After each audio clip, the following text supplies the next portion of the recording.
Hi everybody, this is Ellman, the blue collar investor.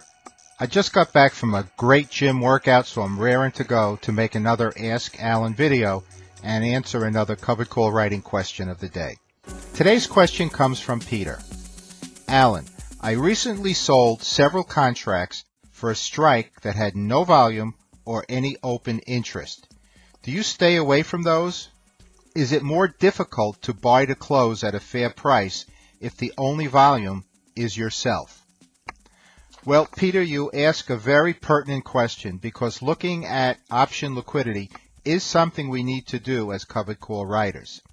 But first, before we get into an answer, let's take the two definitions of the two terms that you used in the question just to make sure that all of our viewers watching this video have an understanding as to what we're talking about.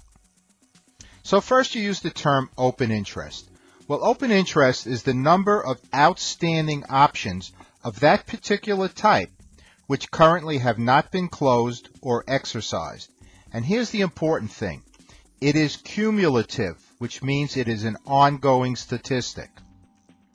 The other term you used was volume. Now, volume is a measure of the number of transactions that transpired for a particular option contract that day. Each day, that number is reset back to zero. So that's why I feel that open interest is a better indication of option liquidity than is volume. So we're going to take a look when we look at the option chains, and we're going to stress open interest rather than volume. So now your question relates to options that have very low liquidity or very low open interest. So let's use two examples. The first one, which has very low liquidity, and the second one, which has huge liquidity. Okay, so the first example, we're going to go with Papa John's Pizza, which is ticker symbol PZZA, which at the time that I made this screenshot was trading at 46.22. Now, if we take a look at the options chain, we see there's actually a strike that is at 46.25.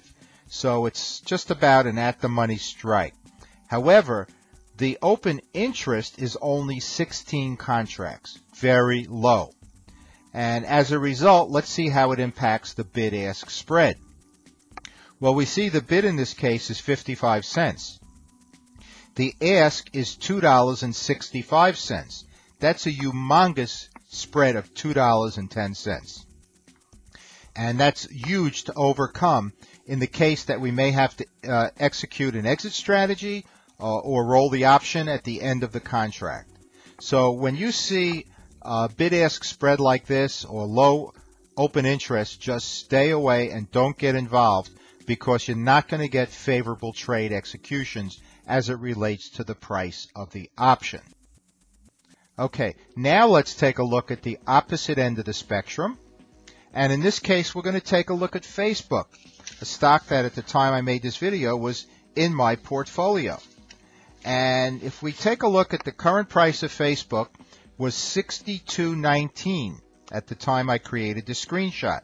So we're going to take a look at the $62.50 near the money, slightly out of the money strike price, and we see that there are over 20,000 contracts of open interest compared to the 16 we saw with Papa John's. Now let's see how that impacts the bid-ask spread. Well, in this case, the bid is $2.10. The ask is $2.15, only a 5-cent spread, which is very favorable for covered call writers. And if we have to buy back the option, we could buy it back at a very favorable price. So there you have it. It's very, very important to take a look at liquidity. So let's just kind of summarize the responses to your question, Peter. First of all, option liquidity definitely matters. And in order to achieve favorable trade execution pricing. Remember, once we've entered our position, there is always that possibility that we may have to institute an exit strategy and buy back that option. And we don't want to have to be dealing with humongous bid-ask spreads. Now, favor open interest over volume because it is, in fact, cumulative. Volume is reset to 0 each day. And finally, the BCI guideline is that we favor options that have an open interest of 100 contracts or more and or a bid-ask spread of 30 cents or less. And that will normally keep us out of trouble. So Peter, you hit the nail on the head. A great question. Option liquidity is very important, just as important as stock selection, as strike price selection.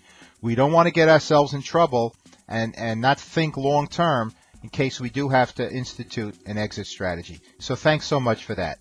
And thanks to all of you out there for watching this video. I hope you enjoyed it, and I hope you found it useful. As always, this is Ellman, the Blue Collar Investor. Take care, everybody.